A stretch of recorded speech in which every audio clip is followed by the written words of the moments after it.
Hebert. I'm from Cuba. I'm Francisco Sterling, and I'm a Cuban. And this is our story.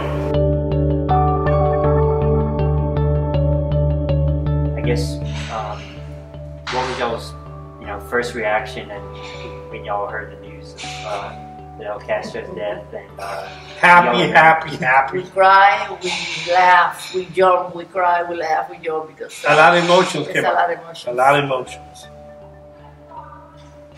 57 years of human rights abuse. A lot of killing. Just destruction of the families. Destruction of the island. Of the homes, the island. Separation of family. Nothing too easy. And y'all learned, was that early Saturday morning? Or?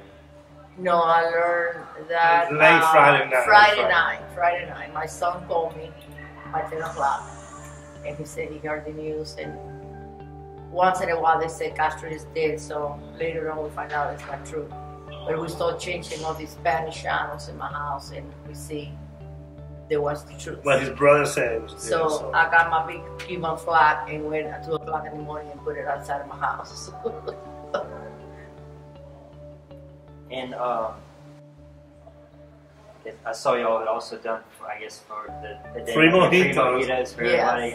Free mojitos. We had a lot of people. We had a lot of people, a lot of calls. A lot of people wishing us well.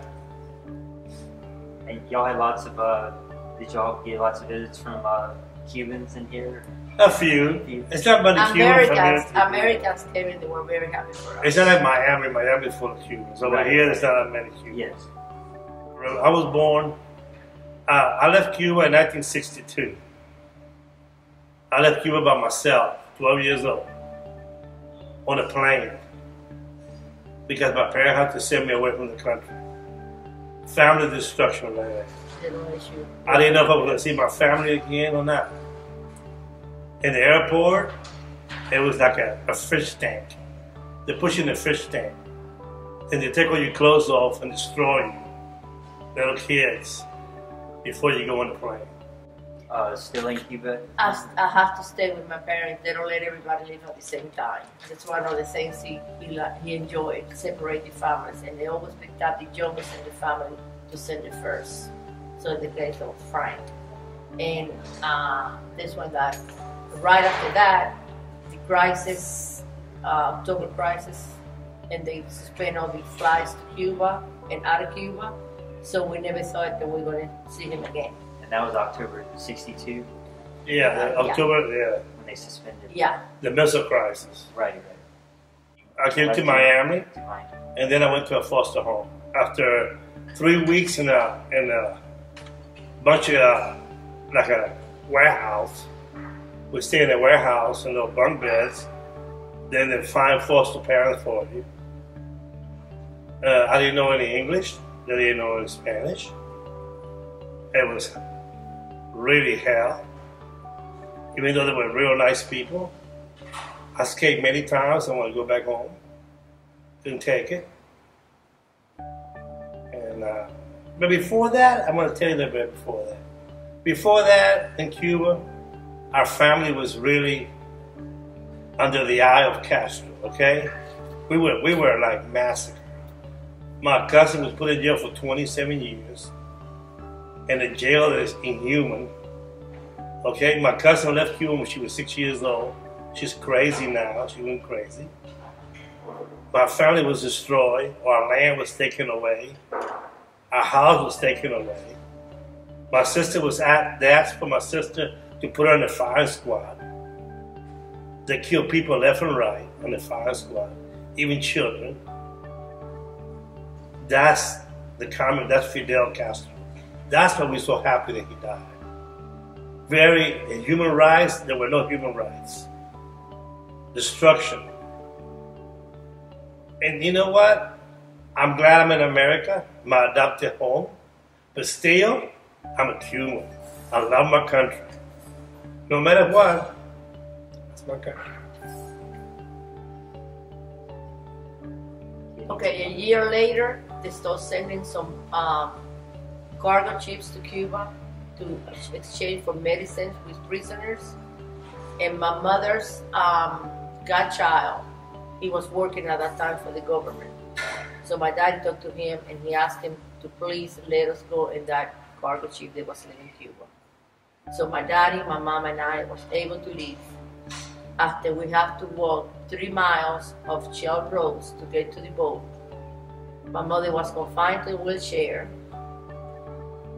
They took the wheelchair away because they thought that we was hiding some money or jewelry or whatever, and they took him apart. And when they was given back to us, the guy said, well, if you want to leave this country so bad, you put it back together. So they got another man in there with a pocket knife, and he helped my daddy to screw back the chair so my mama can get in the wheelchair and keep going. So when we get to another extreme of the path, they had a lady. She asked me, we're supposed to take 1 suitcase for all 3. They don't let you carry anything else, 1 suitcase. And she said, what do you got? What do you want? The trip or your suitcase? Of course, my daddy said, I want my trip. She said, okay, we'll give you a suitcase. So we arrived in Miami with no clothes, no money, and we didn't know anybody. At that time in Miami, nobody speak English. Spanish. Nobody in 1963 speak Spanish in Miami. We got some family, but they live in North Dakota, and there was, they didn't have any money either to help us out. So we stayed in Miami in somebody's house for 2 weeks. And the family that was taking care of Frank brought him to Miami so he can see us. Okay. But He was not in Miami. You were not in Miami. No, he was in Fort Lauderdale. Okay. Not in St. Petersburg, around town. So they say, okay, we have to take him back. If they don't give us Frank back, so my daddy had a steady job. So we was sent to Albuquerque, New Mexico, because my daddy was a machinist, and they thought he could find a job over there. And the last name is Sterling. The people over there in New Mexico figured out that we were Americans because we got a last name Sterling. And when they found out that my daddy was Cuban, we just arrived to the United States. They said, I'm sorry, we cannot give you this job because there was a job for the government. There was a Sandia base. So my daddy started cutting grass and cleaning churches and do whatever he could, to survive with him. So we stayed there for a year. I never went to school because I had to stay home and take care of my mama and take care of my daddy, my brother, do the housework. I have to learn like everything in one day because I didn't know how to do anything.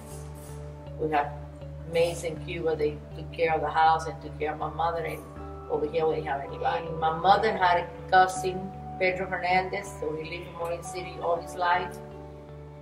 And he was working already in McDermott shipyard. So my daddy got in touch with him, and when he knew that we were here, he said, don't worry about it, I'm going to find you a job and you can come down here. So he talked to some people around and they got my daddy a job. And that's when we came back to Moline City. And then we're here forever. My daddy then he found a good job, and we had another type of living when we were here. And everybody in this town, everybody was super nice with us. Colored people, white people, whatever, because they didn't have any Spanish people, too many at that time over here. They got maybe like 20 Cuban families at that time. They don't have no Mexicans, they don't have no other type of Latin people. The Cubans was the first one to arrive. And what year was that? 63. 63. No, 64.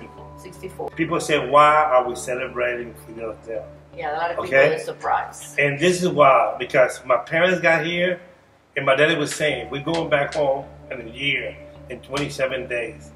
They never went home. They died here, They didn't get to see this. That's what we celebrate. I never knew my grandparents. I knew them for a little while, but I didn't even knew my grandparents.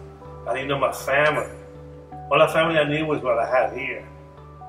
That's why we're celebrating this.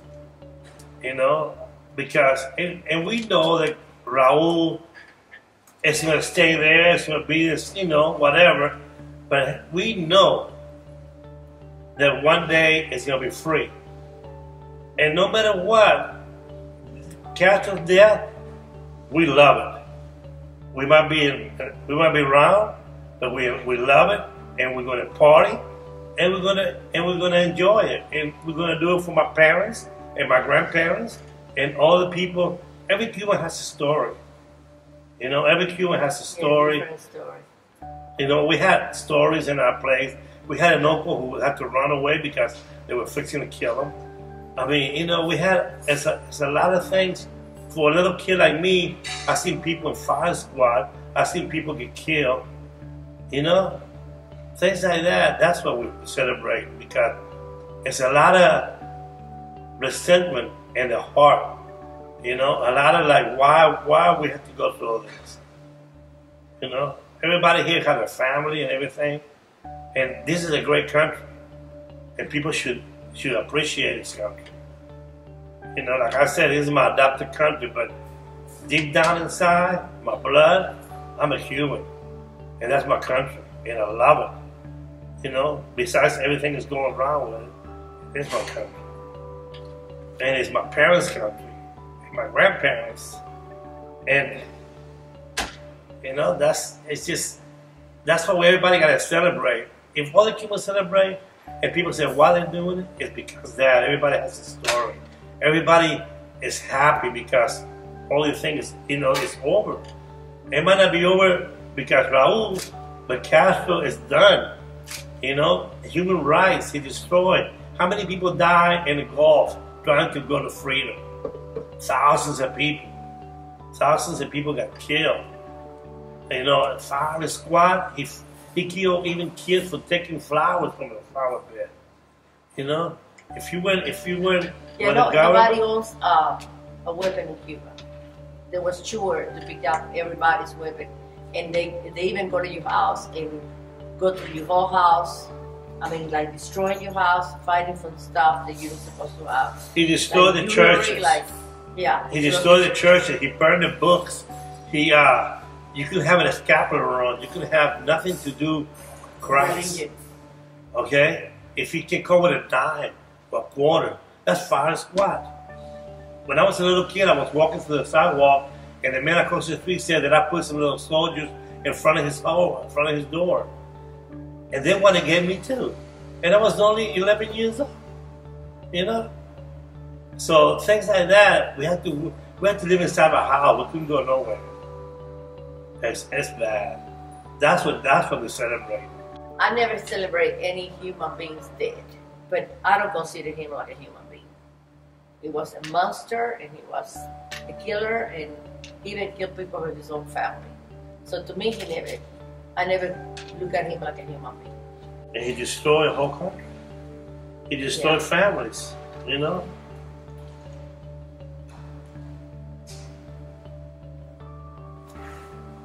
Everybody thought it was going to be 1-2 years and we go back home, you know?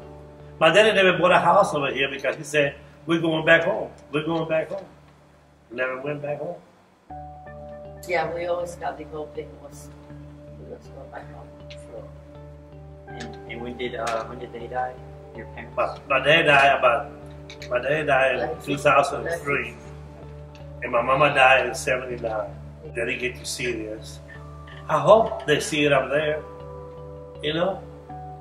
I hope, you know, I wish they can have resurrection for one day so they can enjoy it. That's what I feel.